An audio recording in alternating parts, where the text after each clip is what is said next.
Right, we're live. We're live. Okay, I've changed locations and it looks very bare behind me. And I almost feel like I need to like put something behind me right now. Could you imagine that? You're just going live and you're doing something and you're like, just start decorating to make it look better.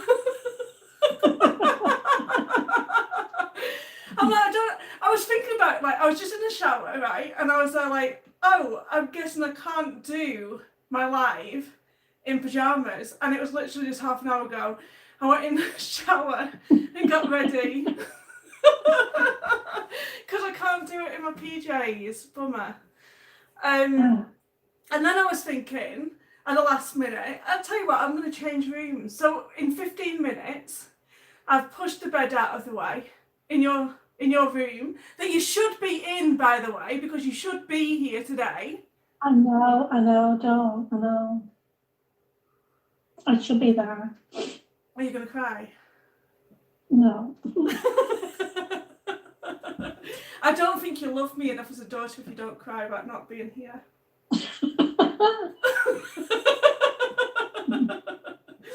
So basically I've pushed your bed out of the way and I've got my chest of drawers out. I threw a blanket over the top and I don't know why because nobody can see it. And I've made this little area for doing some podcasts out of. But the background is way too bare. You'll see it when you watch back. So what do you reckon I should have? Should I have cats in the background? Or should I have quilts in the background? We should have had a quilt. You should have put some, like, one or two of your quilts on. Don't start, I'm telling you, I'm going to end up like start making something and So this is what I call my podcast type YouTube video that I do with my mum. Nobody knows her name. I don't know her name. She just goes by Mum.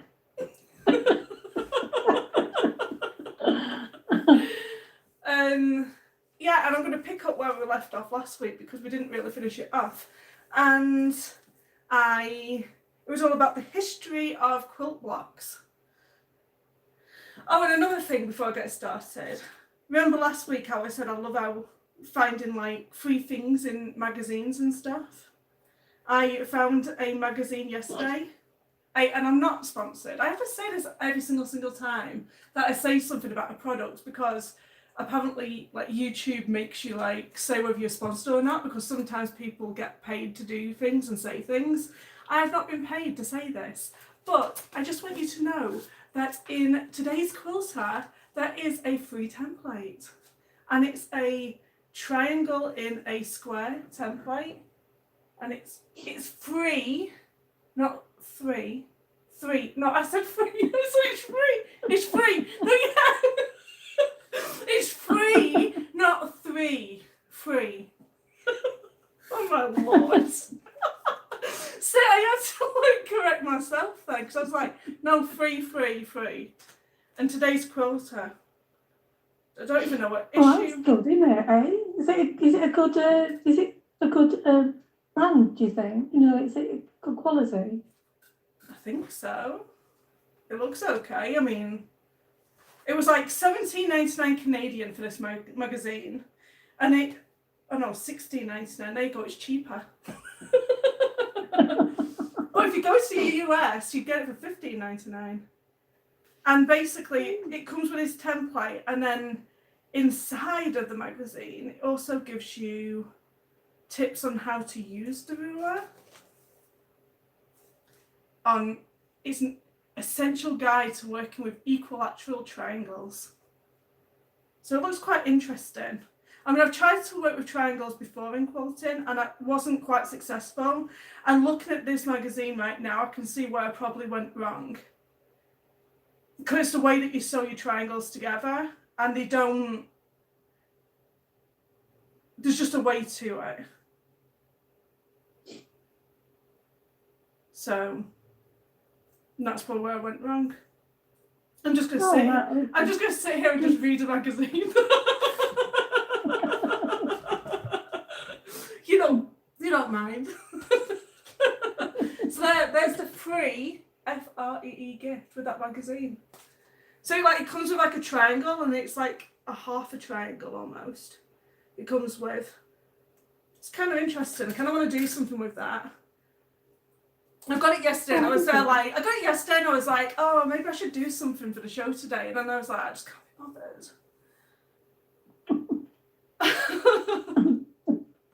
I'm just surprised. I know. And do you know what I'm going to do this time? King size one by now. Well, this is what I was going to say, right? Because normally I do things like super duper small. So I like to do things like 2.5 inches to try and use my scraps up. And this one goes all the way to like 6 inches. And I'm thinking maybe I should do a proper like 6-inch quilt block. But the problem with that is that you kind of need more fabrics, like different fabrics, because the quilt block is so big, if you know what I mean. Whereas when you've got all these little scraps at like 2.5 inches, like you can, you have tons of scraps, don't you? Yeah. Whereas if you do a 6-inch block, then it's much bigger. And you'd need more different things. And I don't think I have enough different fabrics for 6 inches. I know what I'm saying. Do you know what I mean? Yeah, it's like when you do a bigger size, you don't get as much waste. No, but I have loads of different scraps though, but all the scraps are smaller. Yeah, no, I know what you mean. So if I use a 6-inch quilt block, I almost need to go to a fabric store. I mean, that's not a bad thing, but... And generally, if I did like if I did a 4-inch quilt, maybe I should do 4 inches. I'll do a 4-inch one. I won't go like full 6-inch, I'll go 4-inch. You're talkative today, Mum. Yeah, I was thinking, could you not make some sort of like kind of pattern out of your smaller pieces? Do you want me to make a piece of material out of I it? get what you're saying. Like make like a scrappy block. So make like what I did with the scrap things, and I flipped them all around and made them into a bigger piece of fabric. So you're saying is like do that and make it to a 6-inch block, and then do your triangles out of all them different scrap. Oh my word, that would look amazing. Yeah. Wouldn't it? Yeah. Like, yeah. It's Yeah. interesting, wouldn't it? I'm just thinking, if you made a piece of material.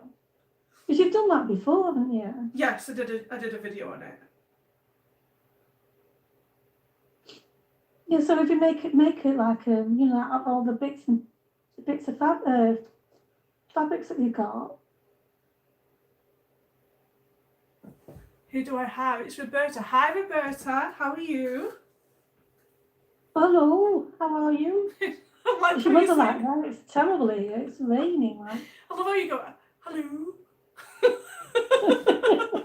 Hello. What's the weather like in Canada? The weather in Canada is windy. Windy, dull and grey. Oh, right. It's raining here and dull and grey. How's the weather are you in Texas, Roberta? I seem to have a whole collection of people in Texas. And I bet they're like, we are hot. Remember last week, I think she was saying that their weather was something like 28 degrees, remember? It was super duper hot. I don't think I like super duper hot though. I just want warm weather, no wind. Oh, Roberta's in Missouri. I love Missouri. It's hot and muggy today. Do you know what, Missouri? So I want to go to the Missouri Star Company. I want to go to that. You know what I mean, Mom? That lady that owns them quilt shops and changed the whole. Yeah, well, Missouri, like I go to like Fenton, Missouri to go and train with Baby Lark. And like the Missouri Star Company is about, I want to say like 3 hours away from there. And the next time I go, I want to get a hire car and drive to the Missouri Star Company. Like, is it worth, okay, I'm going to throw it back to you. Is it worth my efforts to drive to the Missouri Star Company for a 3-hour trip? Is it worth going? Let me know. Because obviously there's Missouri Star Company and there's Angela Walters Quilt Shop. Do you know the Midnight Quilter? Yeah. She has a quilt shop. I mean, it's like, it's supposed to be like quilt shop mecca. There's like loads of quilt shops. Anyway, let's get started on, we're going to start on the Jacob's Ladder quilt pattern. And this is from, I find this really difficult to say, woman folk. I have a problem with that word. Oh, I have a lot of problems with words. Folk. You haven't got me as well about it. Folk. F-O-L-K. Folk. Woman folk. Woman folk. Woman folk. Woman folk. Okay, you should let me know. I haven't been yet, but what I've heard, it's worth it. Okay, so I am going to take that trip. When I'm able to fly on a plane and they allow me out again. I feel like a naughty girl. No. You've got to stay home. You're not allowed to travel. Okay, so womanfolk.com is where I've got the resource from. So if you want to check out their website, please do. And that's where I'm getting all this information from today. So it says, seldom do we find a quilt pattern that with just one name. Oh, here we go again. Oh, God. So I knew I forgot to do something. I didn't put my phone on mute.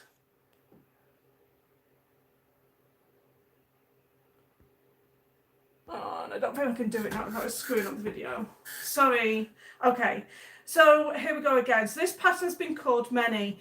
Just a few are Jacob's Ladder, Underground Railroad. Joe, that pops up a lot, doesn't it, about the Underground Railroad? I almost want to, like, Wikipedia it because I need to know. Like, some people say it's true, some people say it's false. I would like to think it was true because it's a nice story that, you know, they were using quilts in order to help the slaves out. It's just a nice story.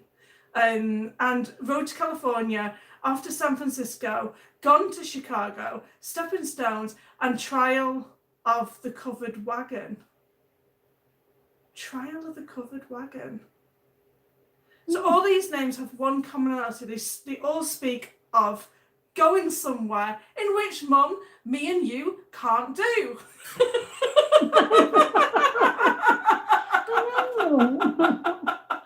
Maybe, right, you should do the quilt that says going to Canada. I should do a quilt that says going to the US. Yeah. So it's not called Jacob's Ladder anymore. It's just it's going to be like going to wherever you want to blooming well go to right now. Going to the quilt store.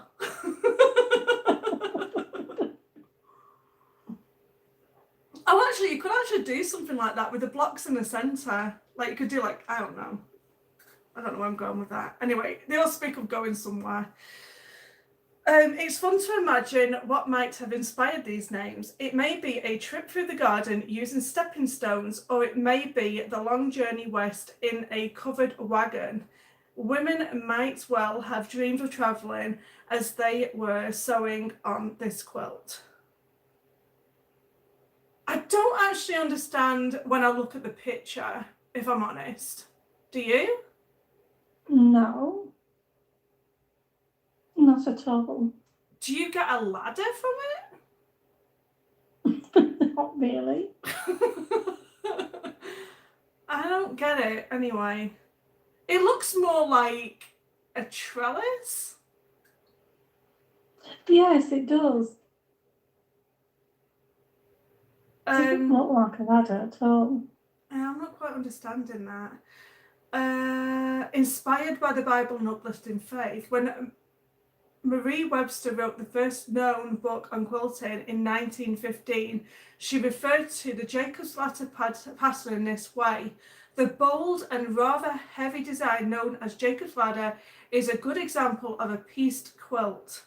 She showed a black and white picture of this pattern with the caption, "One of the most striking quilts biblical names. Biblical names are often used for quilts in a time when reading the Bible each day was part of family life. The quilt block pictured just below is much like the example Marie Webster displayed in her book. In fact, her caption notes that the colours were blue and white, just like this one. But what's the reference on blue and white? Well, to me, it looks like it's like a lilac-y colour and like a darker lilac. It's like a pale lilac. It's blue, black. Looks like black to me. I don't know. I just think the picture's not a good quality picture because it looks like it's blue, pink. I don't know. It's a bit odd. It looks like they've taken the photograph at night time. To me. Yes. Yeah, it does. I've been there and done that. It's hard to take pictures of quilts, believe me.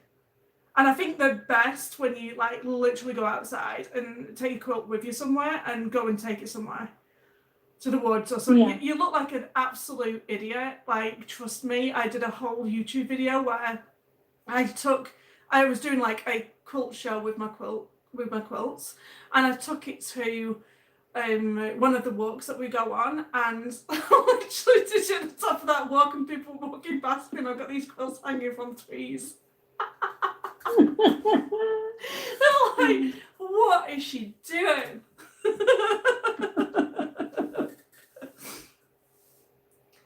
Okay, does anybody else know why it's called a Jacob's ladder? I'm still not quite understanding. Anyway. Aren't we supposed to be learning this? Isn't this the purpose? Is that we're supposed to be learning what a Jacob's ladder is? Yeah, I think so, isn't it? Yeah. So the pattern's true origin. Another writer, Ruth Finley, wrote a later book on quilting in 1929. Finley mentions that the Jacob's ladder pattern as being of shadowy pre-revolutionary origin. That doesn't help. But present-day quilt historian Barbara Brackman points out that no example of a quilt in this pattern has been identified that was made before the beginning of the 20th century. We need to be aware that during the early 20th century quilt history was often romanticised and people did not yet have the guidelines for good quilt history research that we use today. Okay. So here we go with the tribute to the Underground Railroad. Finley was the first to mention the same pattern was sometimes called the Underground Railroad. She further romanticised the name Underground Railroad by describing how it brings to mind a picture of Eliza of Uncle Tom's Cabin crossing. See that, Mum? Do you remember the pub in the UK in Bisburn? Was that called Uncle Tom's Cabin? That was, yeah, it was. It was Uncle Tom's Cabin, yeah. Really? Yeah. Is it still called that? I'm not sure. I never heard of it somewhere. Uncle Tom's Cabin crossing the ice from Kentucky to Ohio, whence the Underground Railroad carried runaway slaves to the promised land of Canada. Oh, Canada's the promised land. Oh, it is. We know that this pattern was unknown during the pre-Civil War days of the Underground Railroad, but considering Finley grew up in Ohio, she might well have heard stories of this pattern in connection with Ohio's part in assisting escaping slaves. Quilt historian Barbara Brackman puts it so well in an article she wrote, "As a quilt maker, I've always loved the pattern and the secret's hidden in the name. But as a historian, I've come to realise that there are no known quilts in this pattern dating back to the day of the Civil War or to the decades before the war when the Underground Railroad flourished." So quilts like this one to the right were common during the Civil War era. The pattern used was one of 4 patches set on point in strips, given a sense of paths.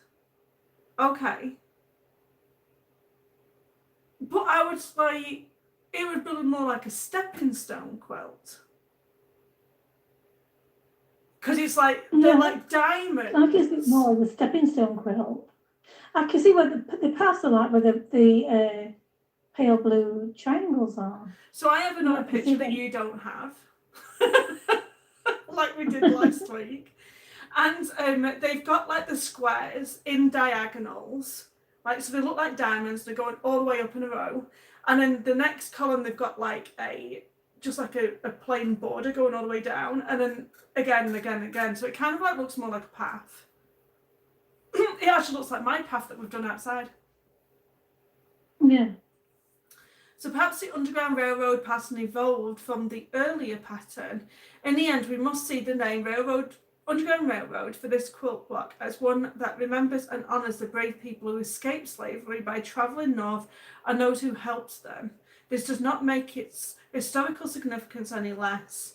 A commemorative pattern like this reveals the importance of the Underground Railroad had to people, not only during the time it helped slaves escape, but for many, many years after the Civil War. So I kind of like that. I kind of like the fact that people are putting some historic events behind like quilts. Yes. And I saw that a lot as well when I went to QuiltCon, which is my first ever quilt show. Like I've never been to one. This year was supposed to be the year that I was going to go and do some quilt shows because we were supposed to have one in Edmonton, and that got cancelled. I was going to go to Red Deer.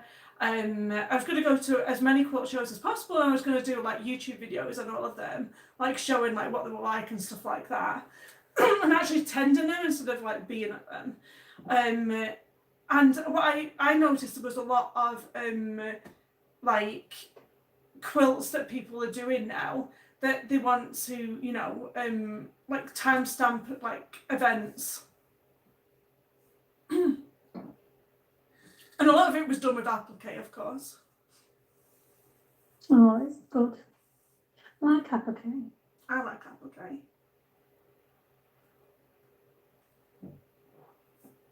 So that's about the Jacob's Ladder. But I almost feel like I want to read about the Underground Railroad sometime. Basket quilts. Do you have the basket quilt one?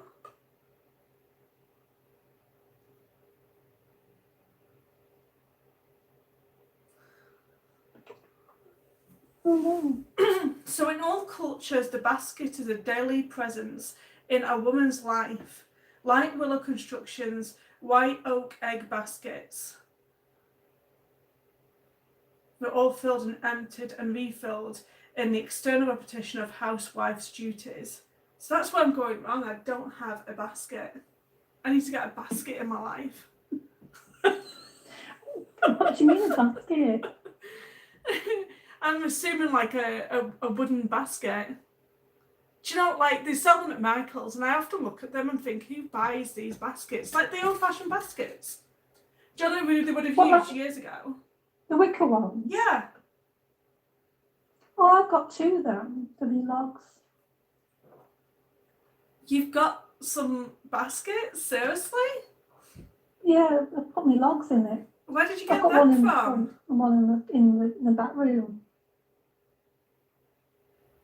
Where'd you get them from?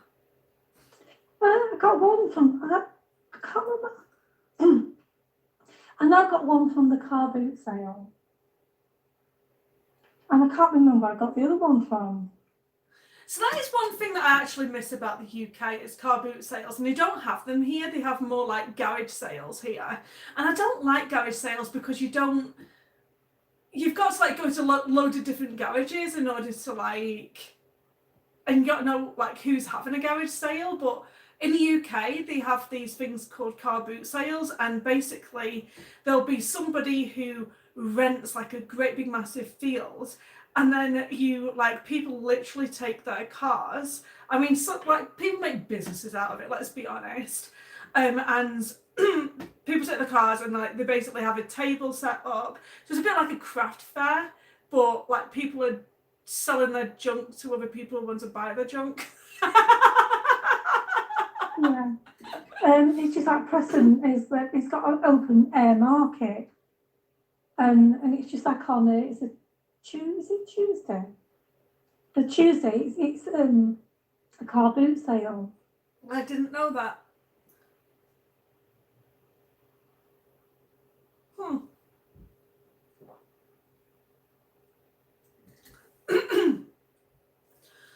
So this motif in quilting, so basically this is all about like baskets in quilting.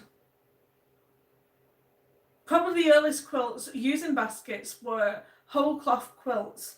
These quilts were not pieced. Instead, a solid piece of fabric was used, and the overall quilting became the focus of interest. Sometimes these containers and other motifs were stuffed to give the object a three-dimensional look. Oh, so they're kind of doing that puffy effect on the quilt. So they're doing like they have the embroidered basket block piece, and then they would like put the batting underneath it in order to make it would puff out like that separate piece. Yeah. Oh yeah. You can imagine how such a quilt would show off the fine sewing skills of a woman. There's men that sew. Don't be that person. In early America, they were made by those of the upper class. Other women had no time for such endeavours. Like, I've got no time for that. I'm not doing a blooming basket on my quilt. I just need to get this quilt done. No, because the regular women probably went out to work, didn't they? Or had like large, families and went out to work probably. What's chintz? Cut from printed chintz, then appliqued. What is chintz? Here you go. This is the quiz of today. What is chintz? CHINTZ. What do you think it is, Mum? Quick before Google gets you. I don't know. I'm not quite sure. No, is it just like a fancy fabric? Like a fuzzy fabric, but is it It's like fancy. is it a cotton? I don't know if it's a cotton or like a silky thing, is it? It says chintz is usually all cotton or a cotton polyester blend. Single carded or combed yarns are used in sizes ranging from 28 to 48 and counts ranging from 64 to 80 warp lengthwise, yarns per inch, and 60 to 80 filling crosswise yarns per inch. Chintz has a smooth, shiny glazed face and a dull back. Oh, so is it a little bit like a lining? Is that a chintz? Do you know how lining has it's a shiny on one side and you turn it around and it's like not shiny? Do you know what I mean? Yeah. I don't think it's as shiny as that though. It's not like really, really shiny.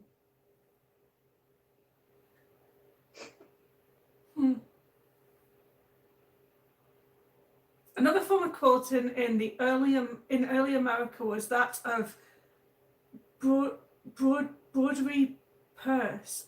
In this method of decorating bed coverings, printed chintz flowers and other motifs were carefully cut out from a piece of printed fabric, then applied to a solid fabric.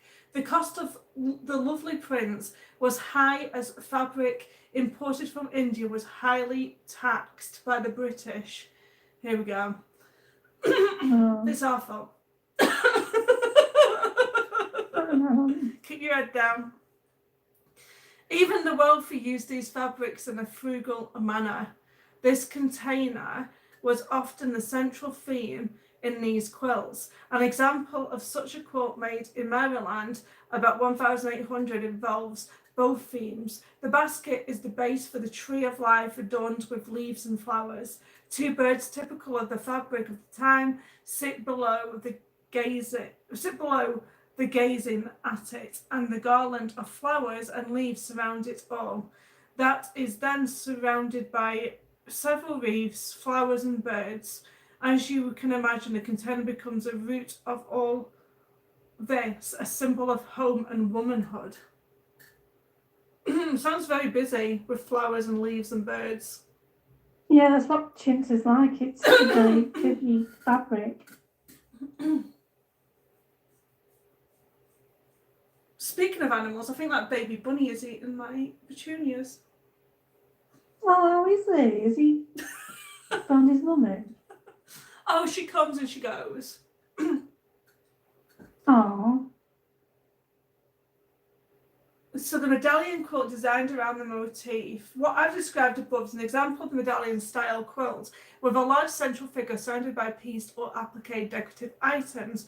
While Broderie, I still don't think I'm pronouncing this right, Broderie Perse required printed fabric to be cut out and appliqué plain fabric could also be used to create baskets and their contents.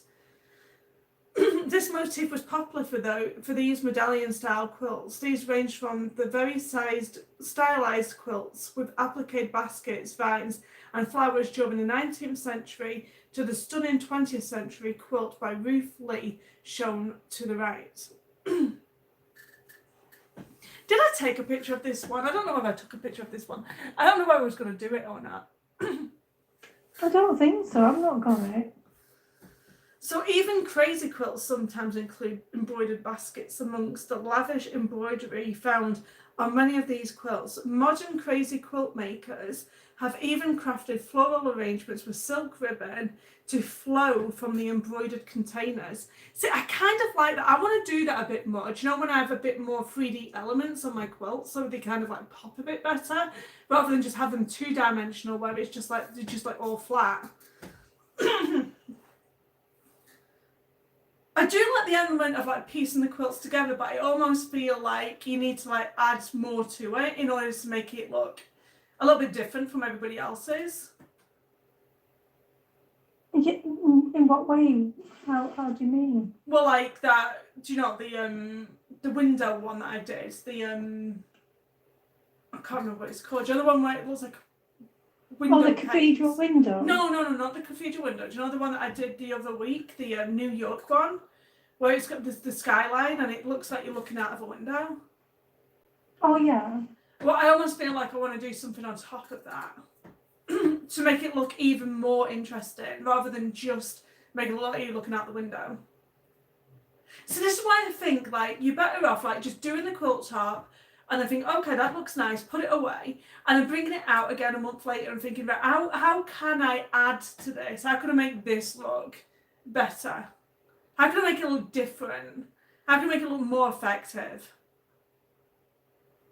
Yeah, not really.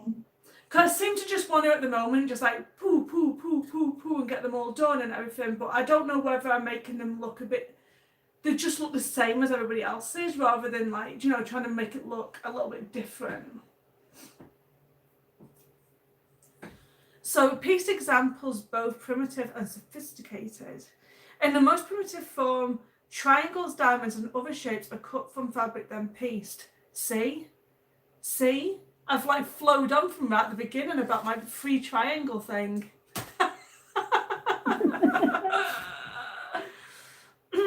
So Jonathan Holston included 2 basket quilts in his groundbreaking 1971 exhibition, meant to show the public how closely related pieced quilts can be to modern art.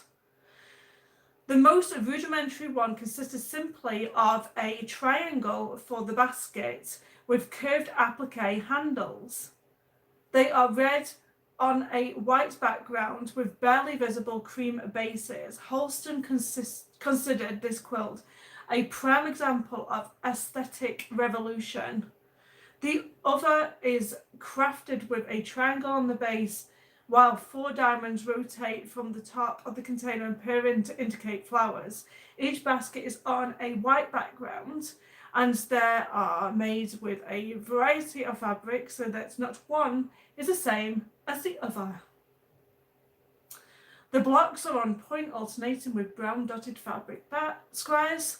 Holston found this more sophisticated quilt an interesting contrast to the first quilt that corresponded to... I have a word I can't pronounce. I want to say primitivism in art. Primitivism in art. I can't say it. I almost want words like that. Never even heard of it. Because they like to, here you go. This is what I'm going to do. Pronounce words. Dictionary. I'm going to get Google to say it. Do you know whenever I can't say a word, I'm going to put it in here and I'm going to like that say it. So I'm going to like read it. I'm going to read it again. 1 second. Right.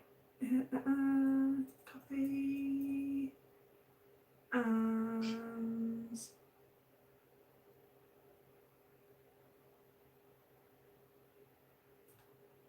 paste it in here. Right, here we go. Right. Let's turn the sound on. So, the thing again was Holston found this more sophisticated... I can't even say that word now. Holston found this more sophisticated quilt an interesting contrast to the first quilt that corresponded to... Primitivism. Did you hear that? Yeah, I heard it. Yeah, but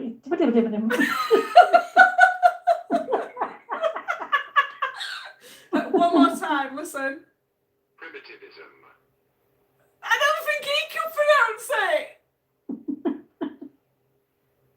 Primitivism.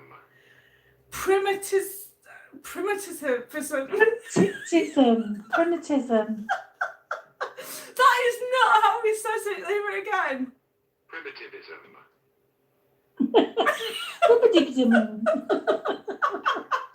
Primitivism. Oh, it is a mouthful though, isn't it? No, he says primitivism. If you hear him.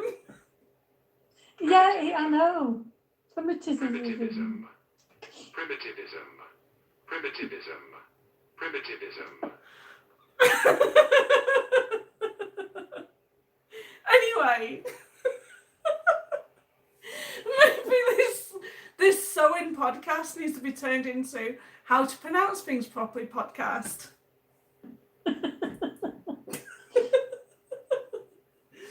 It's not surprising that Holston included 2 examples of this motif in his exhibition.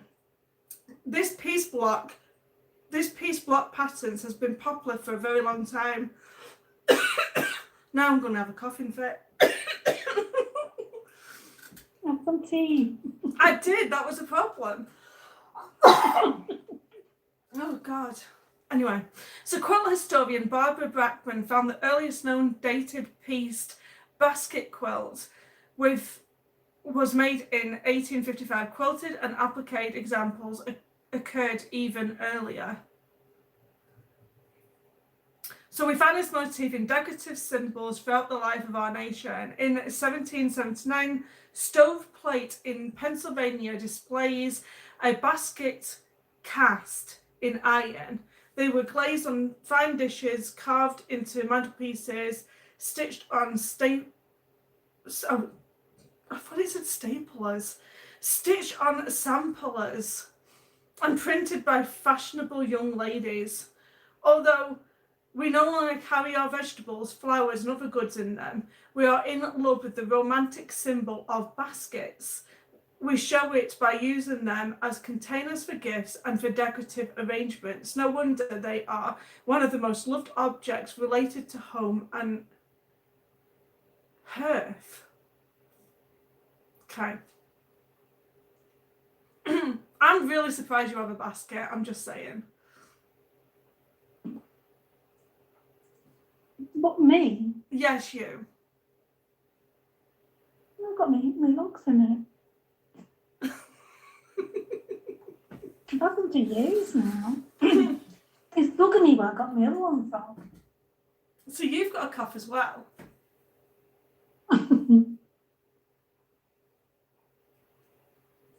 And did I send you a picture of the log cabin? Yes.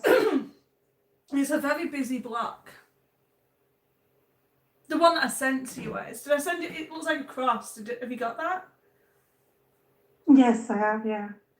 It's quite nice, that, actually. No, I'm surprised that you like that one because you generally don't like dark colours in quilts. And this has got dark colours in it. Yeah, but it's, yeah, but it's still a nice block, though. If I did it in, I don't know, some of the colours. It's not that dark because it's like lighter around the edges, but it's still a bit too like dark for me, yeah. But it's a nice, I quite like it. How have they done that? Do you know like how they've done the cross part? Is it just the fabric? Do you know how it looks like? It's like sort of like greeny. Is that just the colour of the fabric or something? I think it's the colour of the fabric. Because you've seen me doing like a log style type thing before on my video where you just take a square and then you just like sew round and round and round and keep going round and round in circles with it. It's just all strip pieced. Oh, right. It's an interesting one, isn't it? It is. So the log cabin quilt designs are amongst the most popular and easily recognised of all quilt patterns, beginning with a centre shape, usually a square, and the traditional design is made by sewing strips and sequins around the sides of the square, varying in values between light and dark. So basically you get your square and you get your next strip and you sew that next to it, which makes the next strip even longer and it just like grows, you know, around and around and around. You do a nice rug out of it. The blocks can be set together in many ways to list, although there are a number of name designs such as, here we go, Barn Rising, Sunset and Shadow, and Straight Furrow. Simple to construct and easily made with either scraps or planned yardage. The pattern appeals to beginning and advanced quilters alike. Early blocks were almost always used on fabric foundations. The older log cabin quilts are often scrappy rather than colour-coded, since the blocks were made of narrow strips of fabric. Sewing them together on a foundation provided the necessary precision as well as stability.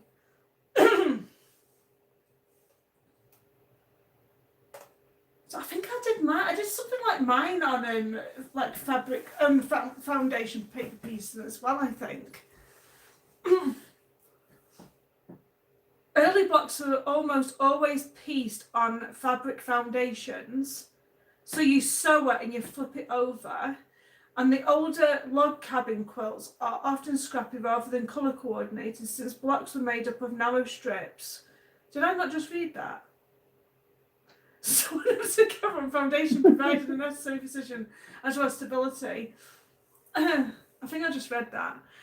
When I began quilting, I was told, this is not me, this is them reading this. I was told with great authority that log cabin quilts are always tied, never quilted. What? Always tied, never quilted. Once I began to collect old quilts, I understood why.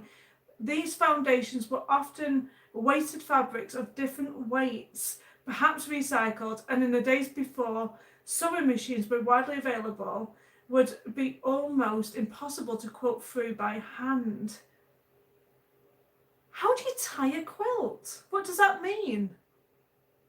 I don't know. I don't understand that at all. Does I anybody don't- else understand that? Does anybody know what quilt tying means? Do you know what? I almost need to write that down. I actually have a pen. What is quilt tying? Maybe I should have a look at it now. I'm just going to look at it now. Is anybody else on? Yeah. Roberta, what does quilt tying mean? Quilts are always tied.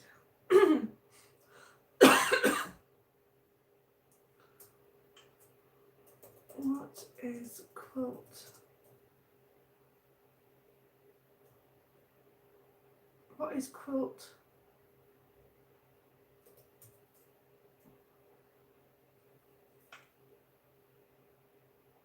Oh. Hand tying a quilt consists of stitching a tough, heavy yarn or thread through the quilt's 3 layers and tying a knot to secure the layers together permanently. Knots are placed at regular intervals all over the quilt. The knot holds the layers in place so they don't shift as the quilt is used or washed. Does that not look ugly? So it's just knots in the quilt. So basically, because when I was looking at that thing before, do you know when I was looking at it before, it looks like it's. I was going to say that before. It looks like it's been sewn. There was like some kind of stitching. Do you know why I said where it was green? Because it's not a very good picture. which one were you on about? The log cabin one. The picture of it, because it's like, it looks like there's like sewing on top of it. No, I just think that's the fabric though.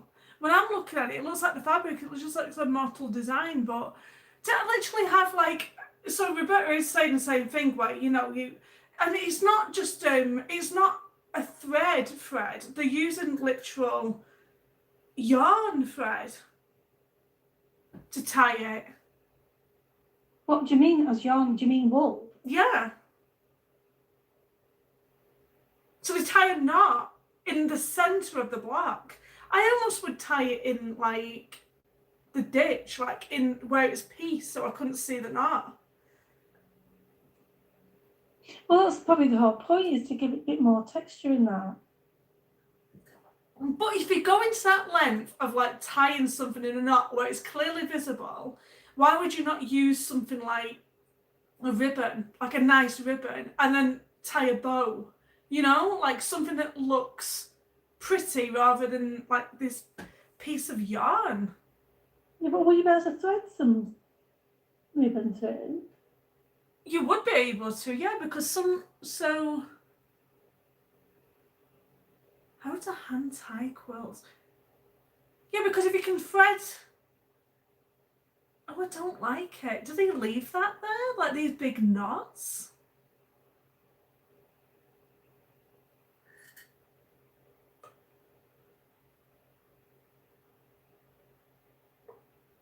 I'm just looking at pictures right now. Oh, some people do like a kiss in the middle. That's kind of nice. See, that's nicer than a knot. Big lumpy bumpy knot on your quilt. Oh, now I'm seeing some really cool ideas. Some people have done pom-poms from. That's really cute. Oh, I need to do a video. That's really cool. Like just really unusual ideas. Oh, yeah, I'm going to write that down. I don't understand. What do you mean? Why would it? Is that instead of like free motion or something? Instead of like free motion quilting, they would say, so on here it said,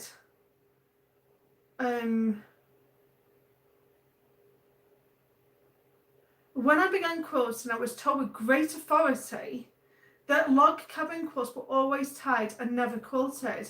So basically what happens with the log cabin quilts is you've got so many seams. Do you know, so if you're doing like a 1 inch or 2 inch seam of all of these different strips, then you've got the piece on the underside. There's so many different pieces where you've pieced it all together that it's going to be hard to free motion quilt because you've got a load of like open seams on the back of it. Do you know what I mean? Mm-hmm. So they're saying that they would do a hand-tied effect on it because the fabrics are all different weights and all different because they're all different, like some of them were thinner, some of them were thicker in weights because they were all used out of recycled scraps. So basically they would it'd be almost impossible to quilt through by hand. So they said it's going to be just too much effort to quilt it, like back in the day. So instead of like quilting it by hand and trying to get your needle through all of them like layers and that they just hand tied it with these bits of yarn. Was it like in, it wouldn't have just one just in the middle, were they positioned in, like 6 inches or 8 inches apart? No, people literally have done it bang in the centre. So some people have just done like these like I don't know, I can't see that they were going to keep them there because some of them have done them in bright red knots right in the centre of the block and it looks ugly. Roberta, do they keep these knots on? What do they do with them? They have to keep them on. Maybe they've just done them in these peculiar colours because like that, it just doesn't look right. It's just bright orange yarn, like tied in a knot, and they look like little hands coming out of the quilt.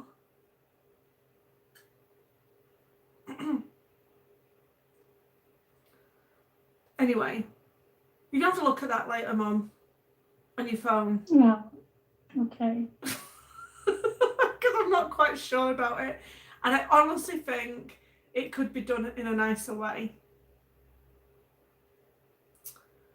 So, we Americans have long considered this pattern the quintessential American design. And quilters are told that it represents log cabins on the prairie with red centre squares for the hearth, light values on one side for the sunny side of the house, and the dark values on the opposite side for the shady side of the house.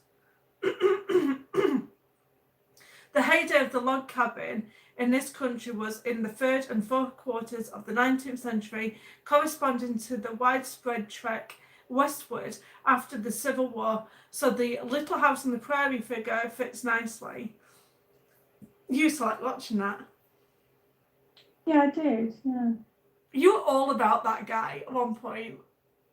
I can't remember what he was called. What was he called? Nice chap. What was he called? Oh, gosh.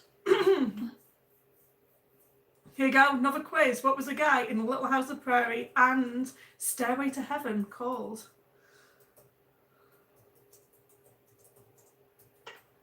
Did he do any other things other than them two? He must have done.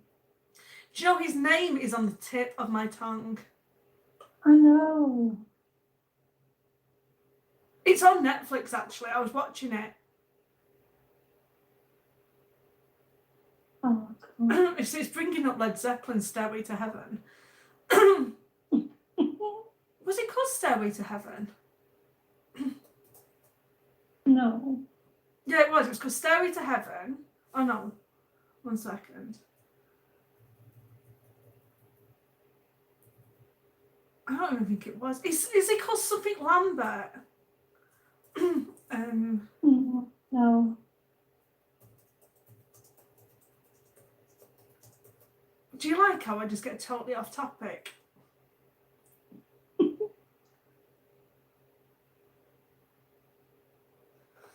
It does begin, the surname does begin with an L, and it's not Lambert though. Got it. It was called Michael Landon. Not London, that's it. Oh. I have no idea why. Sorry about that. My video went off. Oh. So Roberta said Michael Landon. Don't know, there might be a lot of people streaming right now.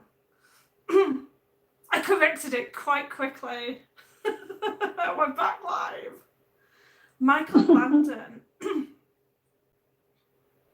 Are they the only two things he did that were really popular though? I'm not sure. He must have done other films. He must have done other stuff. Bonanza. Oh, yeah. Oh, my goodness. Bonanza, Little House on the Prairie. No, it was called Highway to Heaven. I said Stairway to Heaven. No wonder the wrong thing was showing up.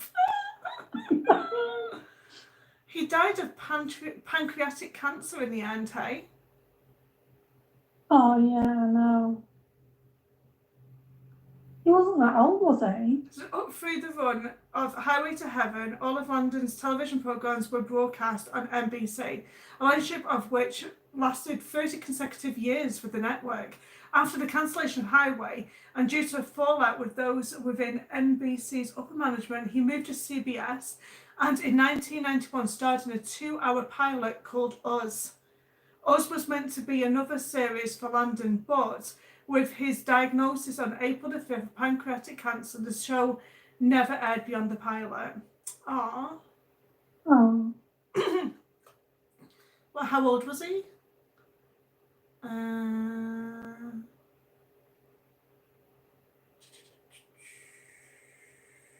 1991. Right. He died in 1991.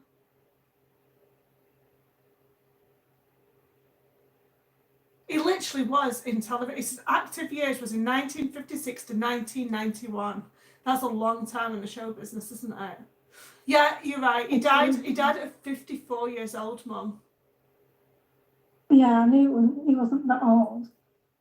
That's a shame. I liked him. I still like him. He's nice. He is. He was a nice person, actually, as well, apparently. No, where was I? How did I even get to Michael? Oh, Little House on the Prairie. That was it.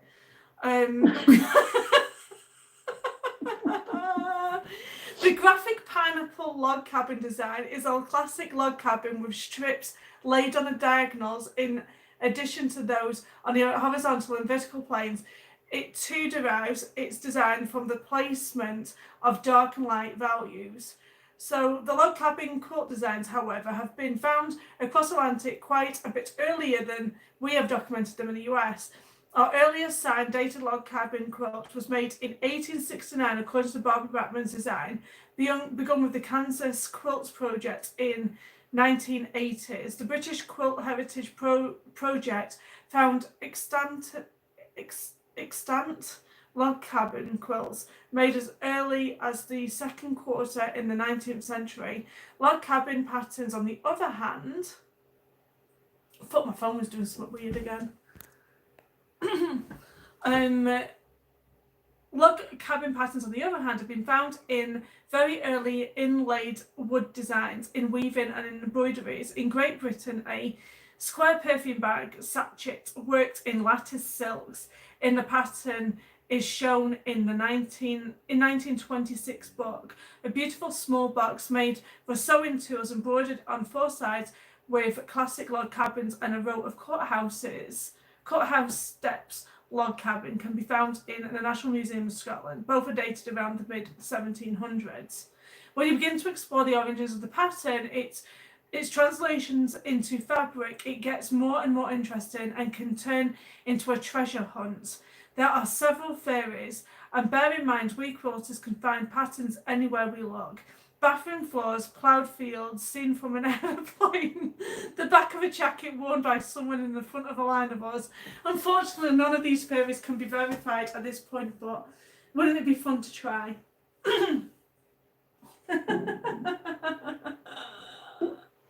And he also said the mummy theory.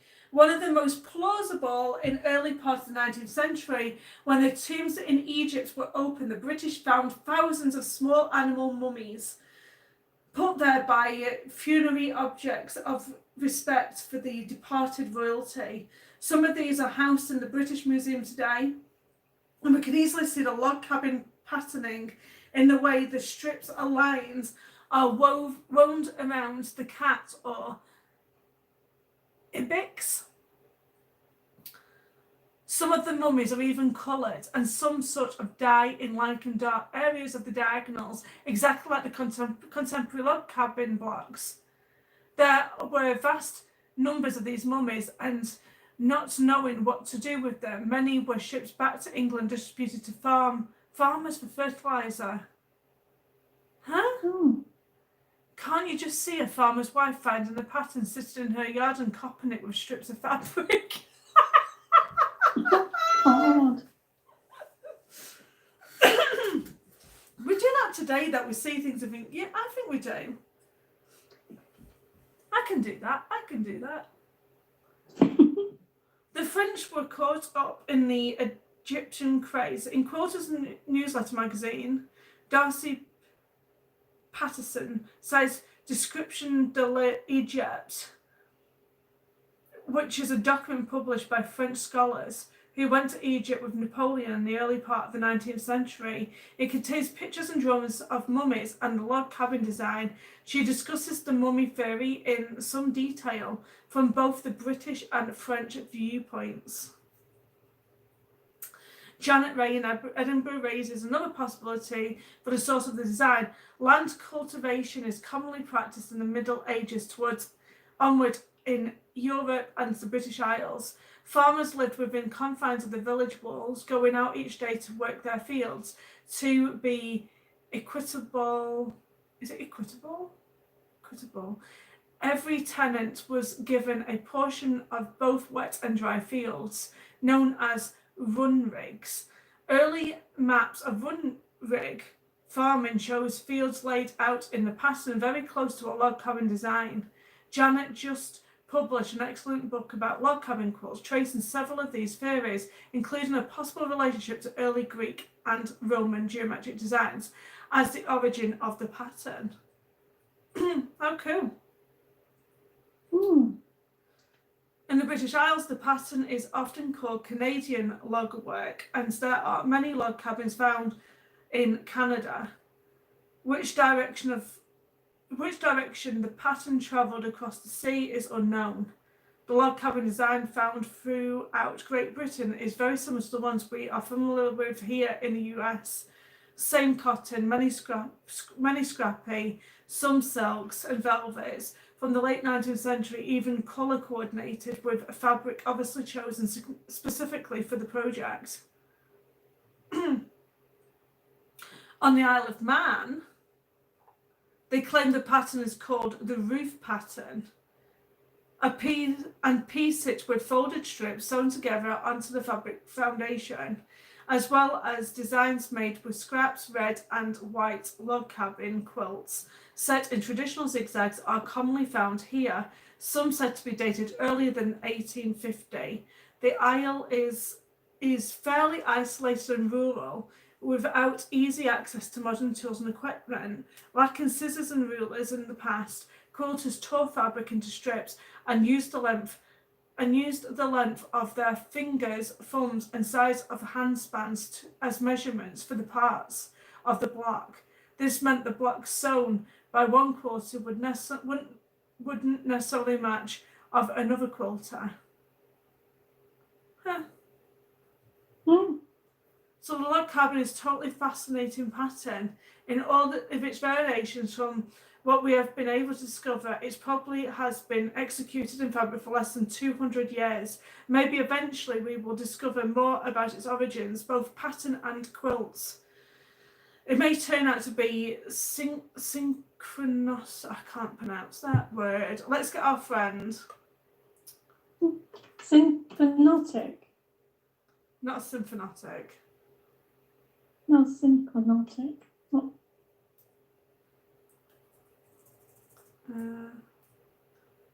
it still wants to paint that last word. Where are you again? There.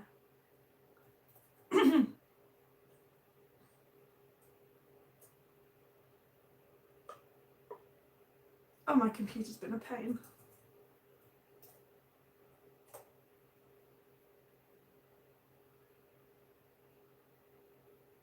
Synchronism. No, that's not what it said. No, I want you to say that word. So I'm searching one word and it wants to tell me synchronism. Okay. We're going to change your word on you because it doesn't like that one. So which is the same idea occurring to different people at roughly the same time in completely unrelated areas. It may simply be that this is an obvious way of passing in rectangular shapes.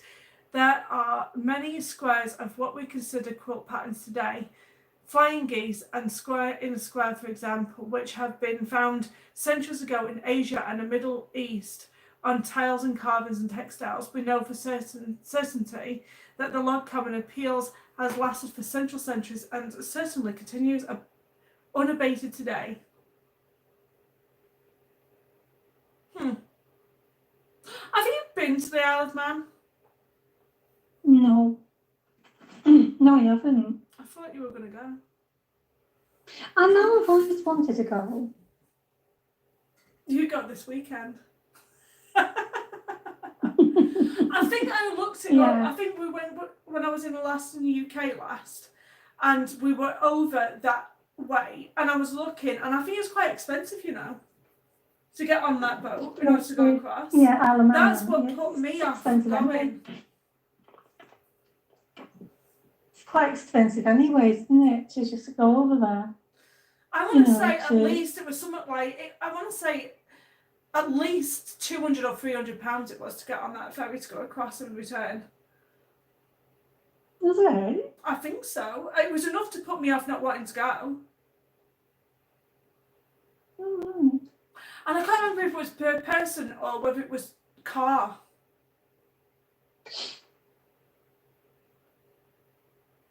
I'm going to feel a feeling it would have been per person. Anyway, I am going to have to call it a day on this particular podcast because we're just going to go on and on and on. I'm going to have to follow this up next week. I've got the Marina's compass, I've got an Irish chain, a wedding ring, and a Lone Star. I only did 3. I did 3. I did a Jacob's Ladder, basket quilts, and a log cabin. Just a minute.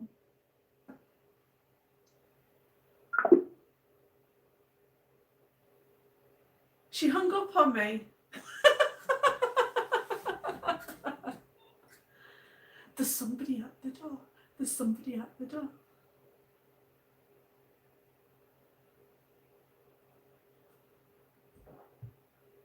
And so we did the Jacob's Ladder, the basket quilts, and the log cabin. The week before we did the biscuit quilt, we did the bear paw quilt, the honeycomb quilt. So I'm hoping next week we're going to be able to do the 4 left. But this has been quite a long time. I'm going to see if she comes back or not. It'd be rather rude to stop the podcast without her saying goodbye.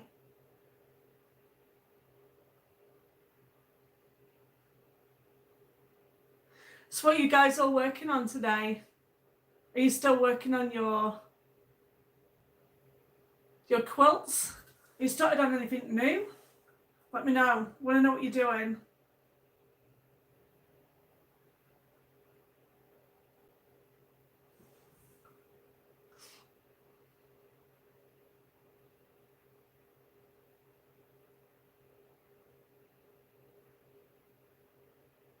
I'm definitely going to have to do a video on these hand-tied quilts. They're very interesting.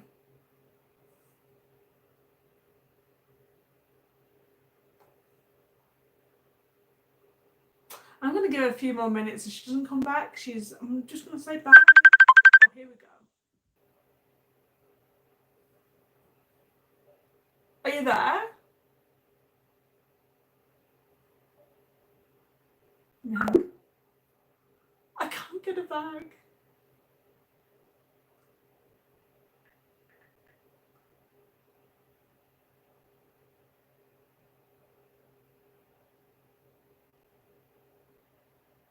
Is she coming?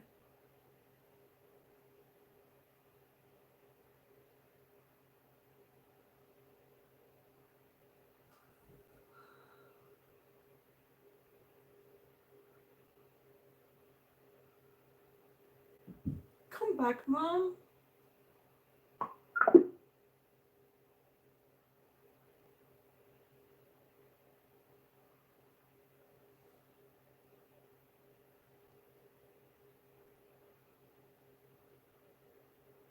I'm not going to get a bag.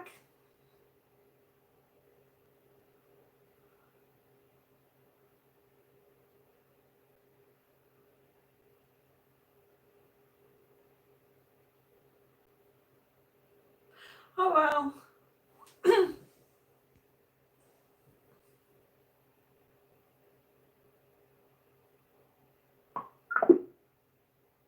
I think she's trying to call me. And she needs to stop.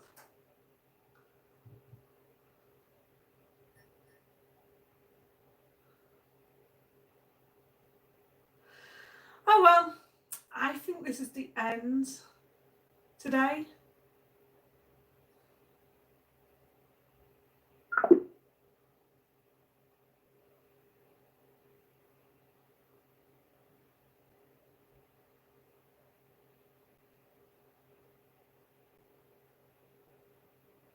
No, I can't get her. Anyway, thank you so much for joining us, and it's going to be a goodbye from me, and it's going to be a goodbye from her if she was here. And I will see you again next week. Bye guys, thank you so much for watching.